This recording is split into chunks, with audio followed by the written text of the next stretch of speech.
May mga natuklasan na talagang tumatama sa iba. Sa paglalakbay sa Sweden, nakakita kami ng bahay na may kakaibang epekto sa amin. Pagmamay-ari ito ng pamilyang Aleman na lumipat dito matapos ang unang digmaang pandaigdig para magsimula muli.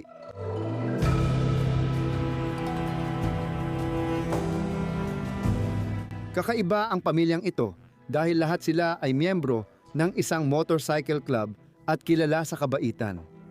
Nagtayo sila ng club at ginawang misyon ang pagtulong sa nangangailangan kapag hindi bumibiyahe sa bansa.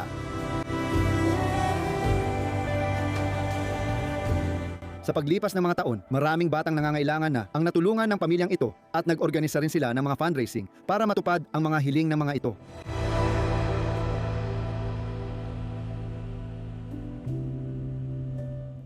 Ang buong bahay nila ay parang dambana ng kanilang hilig.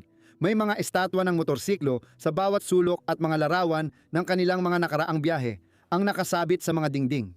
Nakasabit pa rin sa pasilyo ang mga jacket at damit nila sa motorsiklo, laging paalala ng kanilang buhay na umiikot sa hilig na ito.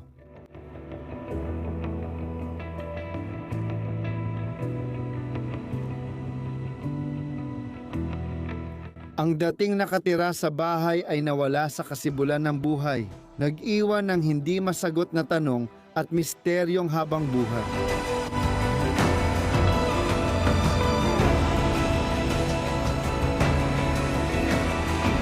Ipapakita namin sa inyo ang naiwan at ikukwento ang kanilang buhay.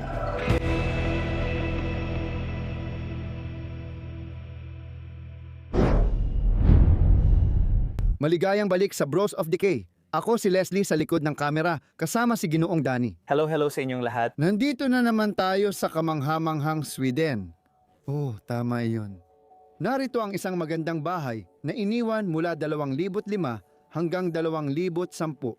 Alamin pa namin ang eksaktong petsa. Dati itong pag-aari ng pamilyang Aleman na lumipat sa Sweden matapos ang unang o ikalawang digmaang pandaigdig. Pasensya na, lumilihis ako sa kwento, pero nandito tayo ngayon sa Kamalig. Ginawa nila lahat ng trabaho dito. Nakita ko ring interesante ang lugar na ito ipakita. Dahil maraming antigong bagay dito na may kaugnayan sa Sweden. Una sa lahat, itong kalan, tulad ng karaniwan sa Sweden, ay tungkol sa mga kahangahangang kalan na napakatuwid at mataas. Tingnan mo, Danny, may mga gasgas sa taas na parang binibilang nila ang araw, gaya ng sa kulungan. Ganito nila pinapainit ang kubol habang nagtatrabaho tuwing taglamig. Nandito pa rin ang mga bote ng pintura at lahat ng gamit. Sa aking gulat, ilang linggo na kaming nasa Sweden.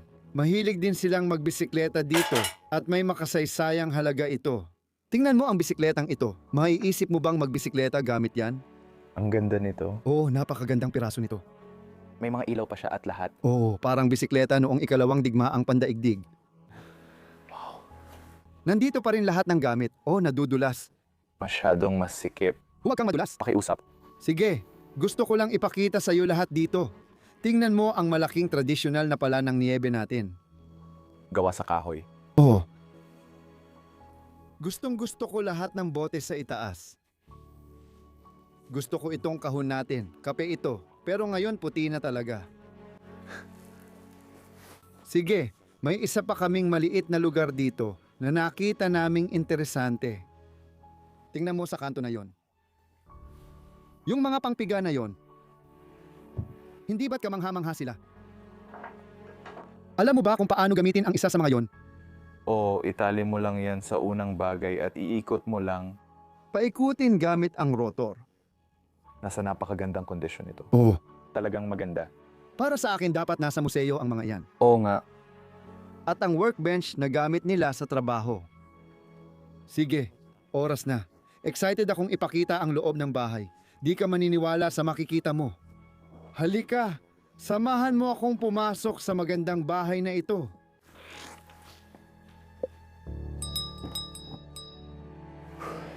Ganito kami pumasok sa loob ng bahay at ngayon nandito na tayo sa kusina ng tunay na Swedish na bahay na ito. Danny, excited akong i-video ang lugar na to. Oo naman. Agad kong napansin ang chandelier sa ibabaw ng mesa na nagpapakita ng authenticity ng lugar. Makikita mo, noong unang panahon, wala pang kuryente dito sa lugar na ito. Dati, ang chandelier dito ay may totoong kandila na sinisindihan gabi-gabi. Para magkaroon ng hapunan na may ilaw ng kandila dito sa ibaba, ang buong pamilya ay uupo sa paligid ng mesa at magsasalo ng hapunan na may ilaw ng kandila. Makikita mo rin ito sa mga pader. Ang gusaling ito ay bago pa 1,000 na raang S at idinagdag lang ang kuryente pagkatapos. Pagkatapos lumipat dito ang pamilya para manirahan.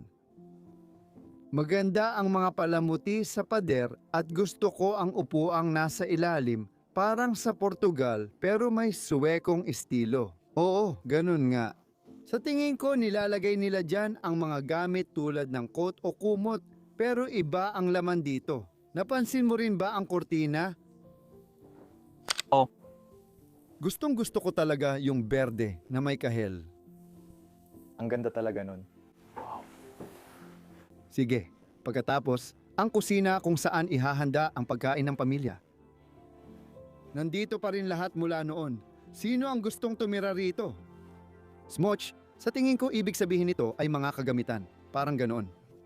Hindi ko alam. Hindi rin ako sigurado. Hindi ako nagsasalita ng Swedish. Nandito pa rin lahat ng tasa, plato, at gamit ng pamilya. Sobrang nakakabaliw. Gusto ko rin ang tradisyonal na setup ng kusina natin. Tingnan mo, may nakasabit pang lampara ng langis sa kisame. Yun ang exhaust fan nila, halatang gamit na gamit. Matagal nang naipon ang dumi at kalat doon. Ang mantika, suka, at lahat-lahat, nandyan pa rin ang mga cute na gamit sa pagluluto. Gustong gusto ko yung cast iron na kala natin dito sa baba. N8. Ucha hamak, numero 26. Madalas na nating makita ang ganitong numero sa mga kalan sa Sweden, kaya malamang gawa ito ng iisang kumpanya pero iba-ibang modelo. Malamang oo. At itong maliit na balbula dito, ito yung para kumuha ng mainit na tubig, tama? Tingin ko tama ako pero wala akong ideya. Nabanggit ko na rin ito dati sa channel. Herb grinder. Gusto ko to, tingnan mo. Hindi ba't kamangha-mangha yan? Lahat ng dekorasyon na nilagay nila dito sa pader ay talagang ginagawang kamangha-mangha at tunay na kusina ito. Gusto ko ang gilingan dito sa itaas. Malaki yan, oh. At ito raw ay mga gilingan ng kape rin. Tama ba? Wala akong alam dyan. Nagtatanong ako sa'yo. Oh, pero luma na talaga yung mga yon. Hindi ko pa nakita na gumagana. Sa tingin ko, panggiling lang yon ng mga karot at siguro pati na rin pampalasa. At mga bagay na ganun. Wala akong alam. Baka alam ng commenters kung para saan ito. Alam ko may ilan dyan para sa kape o karne, pero parang ang liit ng mga ito para sa akin. Oh. Meek. Meekhok, siguro birdhouse. At itong napakagandang cabinet na nakatayo dito sa gilid, lahat ng gamit ay nandoon pa sa ibabaw. May nakikita akong isang bagay doon sa gilid ng aking mata na talagang pinahahalagahan ko. Hindi ko pa iyon nakita. Tingnan mo ang kama na meron tayo sa loob ng kwartong ito. Parang kama ng bata dahil sobrang liit talaga. Oh. Bibigyan lang kita ng ideya tungkol dito. Ito ako, nakatayo sa tabi nito. Oh, sa tingin ko makikita ito ng mga tao. Napakaliit talaga nito. Siguradong parang 2 bata o 2 sanggol ang maaring natulog dito sa loob. Isa itong magandang kama na gawa sa slate. Hindi pa ako nakakakita ng ganito sa harap ko. Hindi rin sa ganitong laki, ibig kong sabihin, at ito, oo. Oh, sa ganitong laki at condition, Makikita mong totoo ito. May gulong din sa ilalim. Naitanong mo na, yan dati, at oo. Nilalagyan nila ng mga gulong ang mga antigong gamit noon. Siguro para madali itong ilipat sa loob ng bahay o ayusin ang ayos ng mga gamit. may kaunting trigo sa ibabaw nito. Tingnan mo ang poster ng Harley Davidson. Magandang patalastas ng motorsiklo na nakasabit sa pader. Siguradong mahilig ako sa mga motorsiklo. Oo, syempre. Tara, tingnan pa natin ang ibang poster sa pader. Diyos ko, Sige, gusto ko yan. Pakita ko sa'yo dito sa kanto. isang anghel sa pader. Ang cute nito, Teddy bear sa harap ng salamin, ang cute. pero ito na. Ang kakulongknatch ay si Fierik. Ibig sabihin nito ay ang mga kalan ng Sweden at makikita mo ang iba't ibang uri ng kalan na mayroon sila noon sa buong bansa. Mula sa mga pinakasimpleng kalan dito hanggang sa mga napaka-impressive at magagandang disenyo doon sa baba na malamang ay makikita mo lang sa mga kastilyo at mga ganoong lugar. May isa pa kaming ipapakita dito sa bahay mamaya, pero hindi yun ang tinutukoy ko. Hindi, yung isa na yung... Tara, lumapit pa tayo. May maganda ring upuang may upholstery dito. Gustong-gusto nila ang mga kutsyon na may disenyo sa ibabaw. At para sa akin, hindi siya nakakatakot, pero talagang nakaka-interest. Gustong-gusto kong makita ang mga manikang ito. Over here. Antique dolls. Yeah. May kaibigan ako na nangongolekta ng mga ito. May daan-daan siya sa loob ng bahay niya. Yun ang nakakatakot. Oo, parang lahat ng mga ito. Oh, vintage nga at mabilis. At may mga piraso na pangkolekta. Talagang kinokolekta ito ng mga tao. Oh, naniniwala ako dyan. Oh, may isa pa doon. Oo, sigurado. Mahilig talaga mangolekta ng mga manika ang mga nakatira dito. At parang totoong-totoo ang mga ito. Oh, Maganda ang pagkakapinta ng mga mata at ang buhok ay mukhang Nordic, mukhang Swedish talaga. Isa pa, mukhang diploma o sertipiko ito na nakasabit dito sa pader mula pa noong 1871. Oo, diploma nga ito.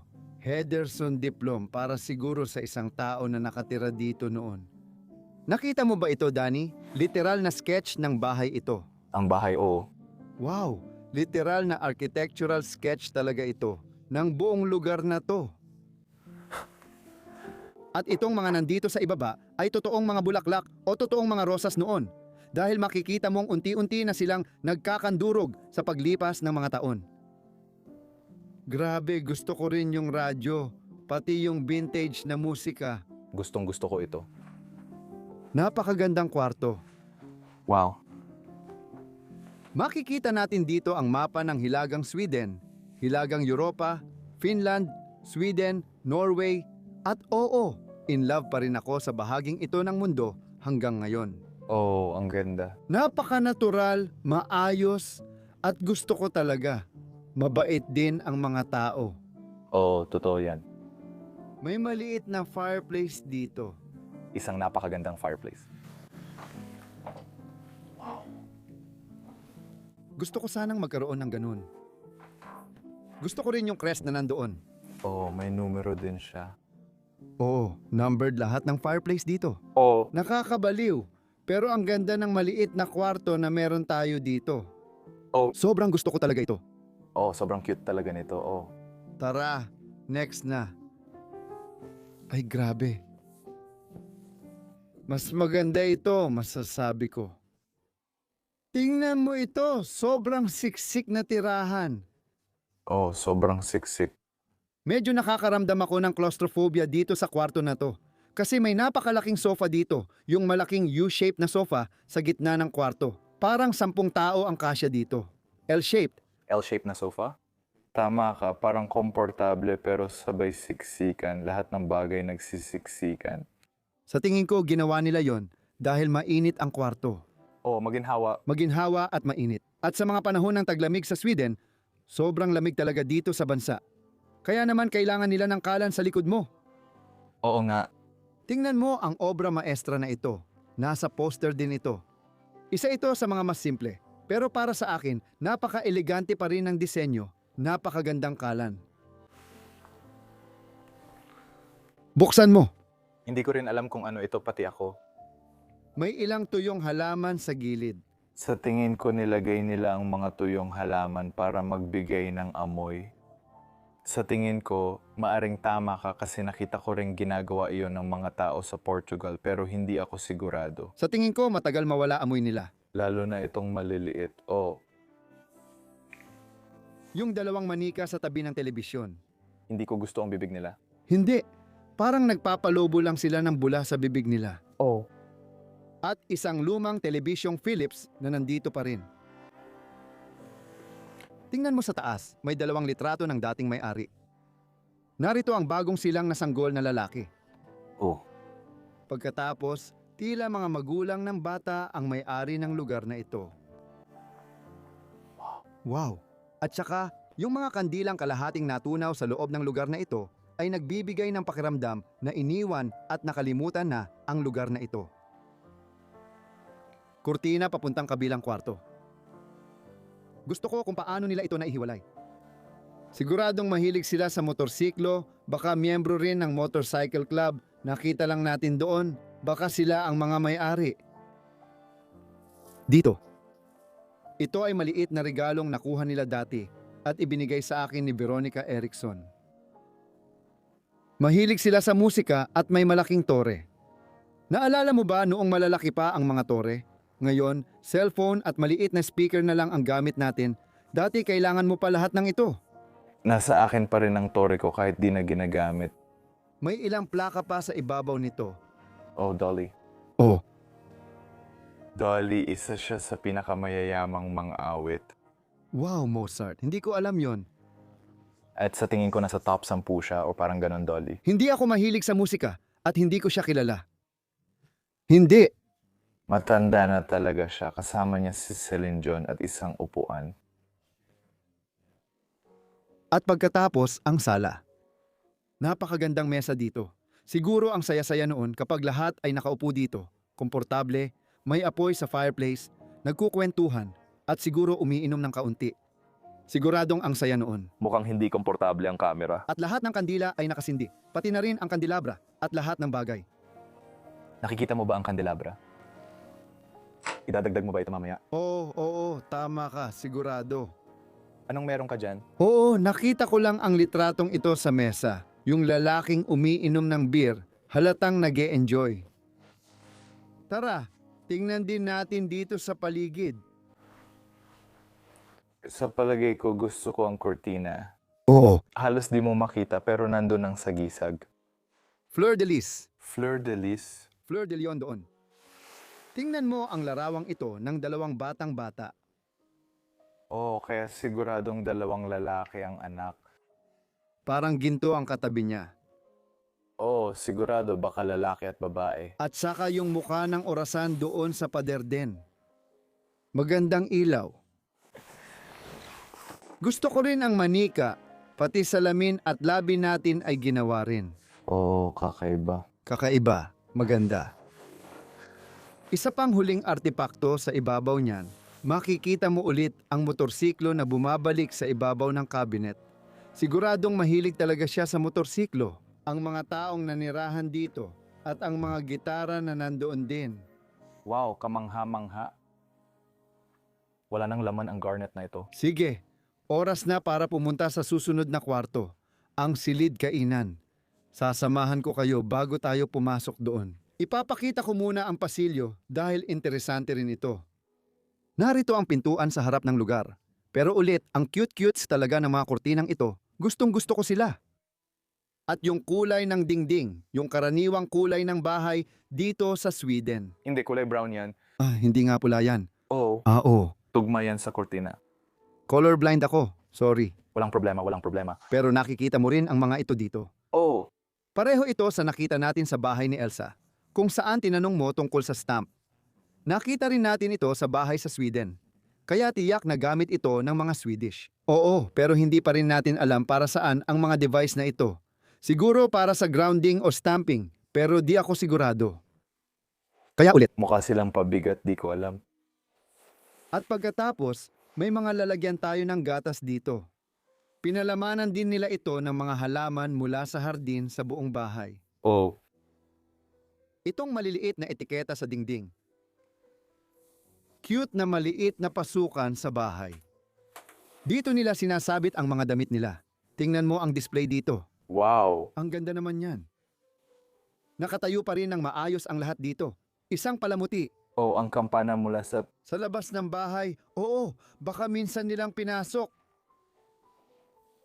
Gusto talaga nilang punuin ng totoong bulaklak ang bahay.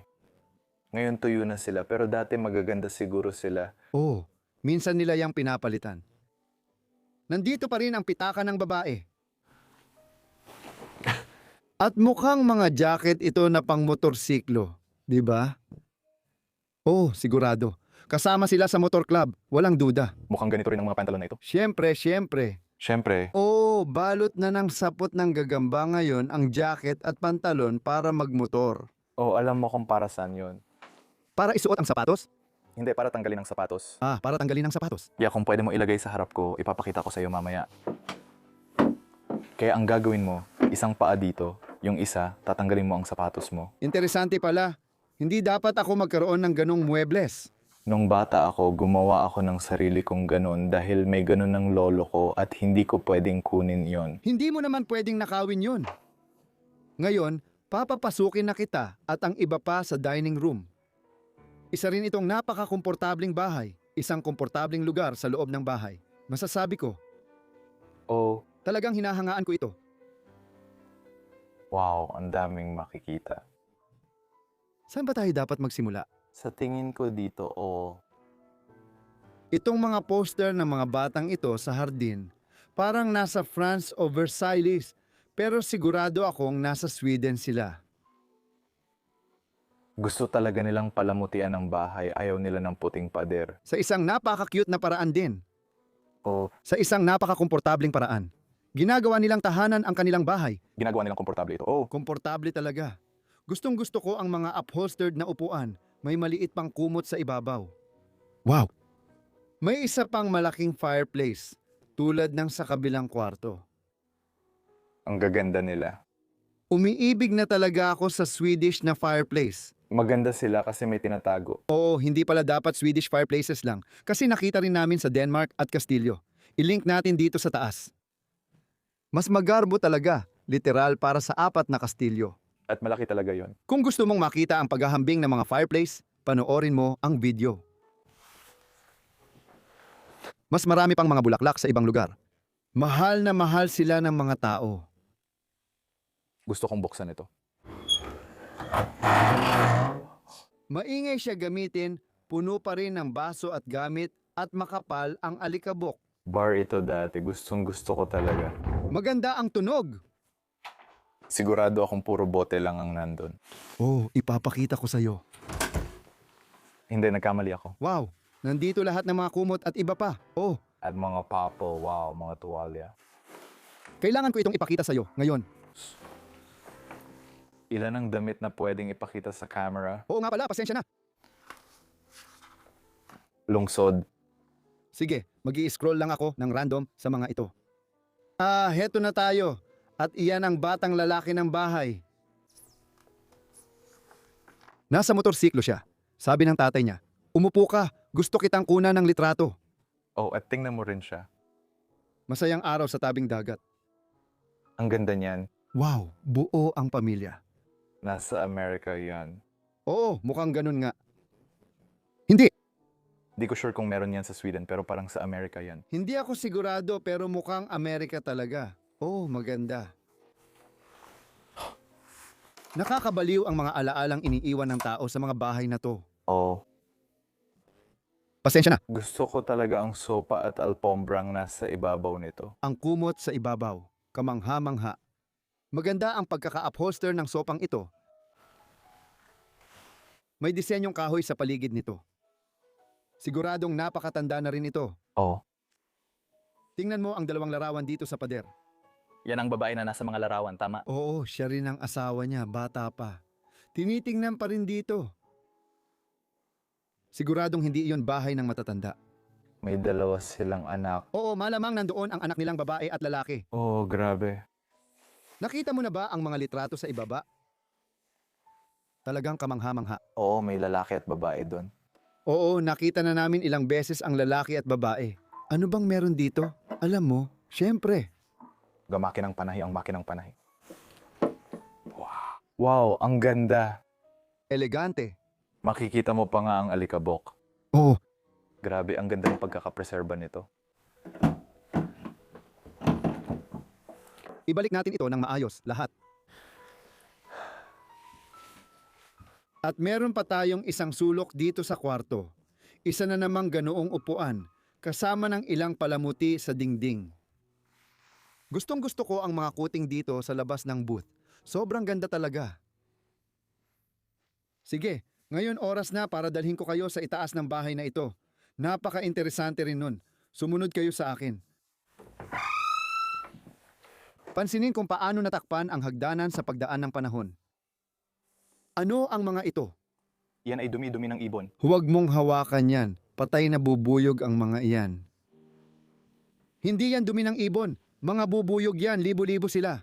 Akala ko dumi ng ibon yun nung paakyat ako ng hagdan. Makikita mo sa bintana, libo-libong patay na bubuyog sa bahay na ito. Bakit kaya? Wala akong ideya. Telepono mo. Telepono ko. Akin muna to saglit. Pasensya na. Nangyayari talaga yan habang nagsushooting. Oh. Gusto ko talaga ang mga kurtina dito sa itaas. Tiyak na pinoprotektahan nila ito, kita mo. Nandito rin sila sa likod, kahit saan. Napakakakaibang bagay niyan makita sa isang abandonadong lugar. Hindi ko pa yun nakita dati. Nandito na tayo sa itaas. Maganda dahil asul at kayumanggi sa ibaba. Wow! Pati amoy dito parang bahay pa rin sa Sweden. Oh, ganun nga. Amoy ng isang napakatandang bahay sa Sweden. Tingnan mo itong display dito ng lahat ng lumang timbangan at mga panukat at lahat. Oh, totoo. Ang mga palamuti ng bahay na ito ang dahilan. Kaya isa ito sa pinakamagandang lugar na nakita ko. Oh, parang mukhang isang display museum. Oo, tama ka, pero bahay lang talaga nila ito. Oh. Gusto ko to, tingnan mo. Bumubukas ang maliit na pintuan. Kung hindi bumukas yun, may isa pa sa kabila. Oo, bumubukas nga ito. Oh, Sige. may maliit tayong imbakan Espasyo para... sa gilid dito. Maganda ito. Gusto ko kung paano ito gumagana. Oh, Hindi mo. kahit hindi mo pansinin. Hindi mo ito nakikita. May isa pa sa kabila na pareho lang. Masaya makita na dalawa sila. Ang ingay din sa likod. Makikita mo ang magagandang kwarto sa bawat isa. Hindi mo makita, pero ngayon kita mo na sa ibaba. Pero pag ginawa ko to, di mo na makikita. Kung di mo papansinin, di mo makikita. Panoorin mo muna, ipapakita ko ang kwarto. Sir, salamat sa iyo. Sa tingin ko, ito ang master bedroom ng lugar na ito. Sa tingin mo, Oh, medyo pambatang kwarto. pero sa tingin ko ito ang kwarto ng bata. Wow! Kahit malaki ka man nila, tingin ko kwarto pa rin ito ng bata. Makikita mo ang bracket doon sa taas. Oh, Sa tingin ko, iyon yung nakasabit na kulambo. oh. Kasi sa mga Ottoman ng Sweden, sobrang daming lamok at pwedeng maging sobrang grabe doon. Gusto ko rin ang painting na ito. 2 barko sa daungan. Maganda at original ito. Wow! Maganda talaga ito. Ang pinakamagandang kalan sa buong bahay ay nasa kwartong ito. Totoo yan. Gustong gusto ko ito. Napakaganda ng piraso na yan. At pati na rin itong chandelier dito. Sa ibabaw ng kama, itong tansong chandelier. Maayos pa rin ang lahat tulad noong una. Kasama pati ang fleur-de-lis sa kama. Wow! Hindi mo alam kung saan titingin o magsisimula sa ganitong marangyang kwarto. May sapot ng gagamba sa gitna ng... Oh, nakikita ko. Walang tao na napunta sa lugar na ito ng matagal na panahon. Tingnan mo ang mga librong ito sa istante ng mga libro at munting aklatan. Makikita mo ang larawan ng bata. Nakakatawa siya dyan. Oh, Gusto ko rin lahat ng butil dyan. gumagalaw yan kasi gumagalaw ang sahig at buong bagay. Pero oo, nakita ko yun at gustong gusto ko talaga. May maliit na lalaking nagtatrabaho sa typewriter habang ang bata ay naglalaro ng mga laruan niya sa ibaba, gaya ng nakikita mo. Grabe, hindi mo pa nga ito nakikita? Parang maliit na bahay ng puppet o paano mo ba ito tatawagin? Bahay-bahayan? Ang bahay-bahayan. Oo, may kwarto ka na may kama na parang langit, gaya ng tawag ko rito. Isang cabinet para sa mga pampaganda. Nandito pa rin lahat ng mga gamit.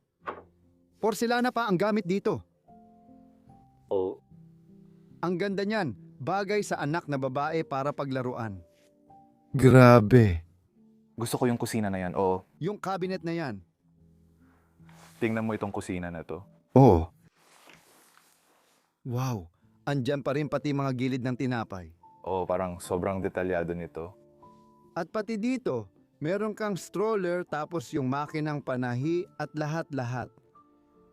Ang galing nun. Ang ganda, ang ganda. Ngayon lang ako nakakita ng ganito. Wow. Kailangan nating magdesisyon. Banyo ba ito? Pasok ka na. Hindi ako sigurado. Hindi isa lang itong imbakan ng mga damit base sa nakikita ko. Oo, may mga damit pa ron. Oh. Nakakalungkot talaga.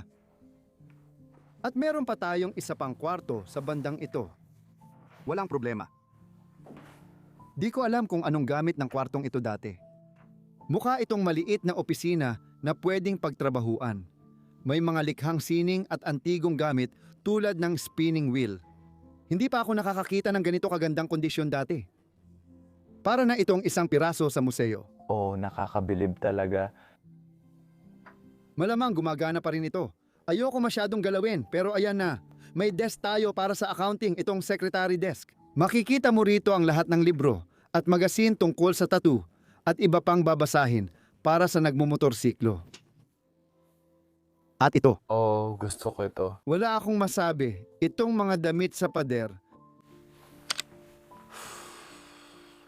Namamasa na mata ko dito. Ang ganda talaga. Humanga ako. Talagang napakaganda. Nasa itaas lahat ng laruan ng mga babae tulad ng Barbie at maraming magasin sa ibaba. Matanda na 65 at 76.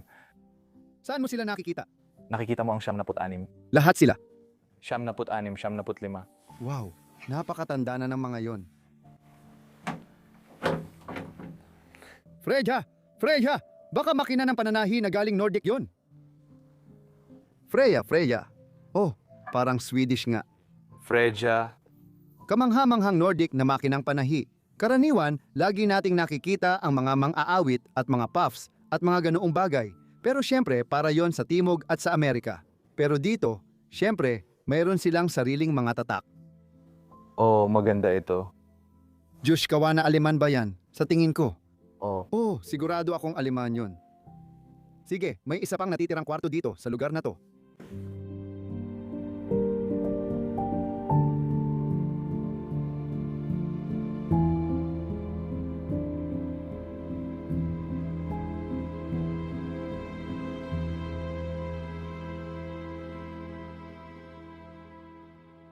Isa na lang prebos na kwarto ang natitira rito, monsieur. Oh, hindi. Hindi ito isang kwarto. silid laruan. Silid laruan ng mga bata. Nagkaroon din ako nito noong bata ako, lalo na yung carpet na may disenyo ng kalsada. May carpet akong may disenyo ng kalsada, pero wala akong silid laruan sa sala. May silid laruan ako pati sa bahay ng lola ko at meron din ako nito. Parang, oh, Sa tingin ko, maraming lalaki sa mundo ang makaka-relate sa ganitong banig. parang naglalaro ng kotse. Meron akong ganoon para sa lungsod namin, kasama lahat ng lugar doon. Ang astig nun. Ang galing. Sobrang nagustuhan ko talaga yon at tinakpan ng tatay ko ang buong sahig nun. Literal na naging bato ng sahig namin yon. Ang galing nun. Gusto ko to, cute at matamis din. Makikita mo ang mga bahay sa Sweden. Tingnan mo. Oh, yung pula, oh. Oh, typical na Swedish na disenyo. Tinitingnan ko ang maliit at cute na upuang ito. Para sa mga bata at pulley house ulit. Tapos na ito, iba lang sa una pero maganda pa rin. At ang mesang may gamit ng bata. Nagkaroon ako ng isa, eksaktong-eksakto, literal na pareho talaga. Ang lalaki ng mga baterya nito, hindi ako nagbibiro. Ang astig. Nakita mo na ba yung ski hanger ng batang nakita rin natin sa kabilang kwarto? Sobrang gusto ko talaga ito. Karaniwang playroom ito ng mga bata. Oh, tama. Nandoon pa lahat ng gamit. At pati na rin ang kalan nila. Ito ay isang tunay na kalan na meron sila sa playroom ng mga anak nila. At ang number 26 muli, eksaktong kapareho. Pareho lang ng nasa kusina sa ibaba. Oh. Saglit, ipapakita ko rin ang huling kwarto sa likod. May maraming storage space sa bahay na ito. Mga napaka-cute na storage. Natitibag ko ang ilang laruan, gaya ng puzzle na nilalaro ko sa larawan. Oo nga. Eksaktong pareho. Wow, Sige, ang ganda talaga nito. lalabas na naman ako dito. Wow!